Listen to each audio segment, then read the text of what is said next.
Korban meninggal dunia akibat gempa bumi di Nusa Tenggara Timur bertambah 3 orang menjadi 103 orang. Dari data BNPB pada Selasa siang, korban meninggal dunia terbanyak berada di Kabupaten Manggarai, yakni 41 jiwa.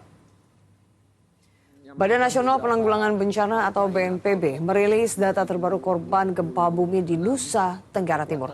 Berdasarkan catatan BNPB, korban meninggal dunia bertambah 3 orang menjadi 103. Dengan rincian, korban meninggal terbanyak terdapat di Kabupaten Manggarai sebanyak 41 orang, kemudian Manggarai Timur sebanyak 34 orang, Manggarai Barat 1 orang, Nagekeo 13 orang, Sika 6 orang, Ngada 5 orang, dan ND 3 orang.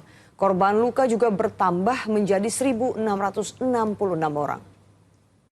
Kelompok umur kami dapat katakan bahwa yang terbesar itu adalah lansia sebesar 45%, dewasa sebesar 37%,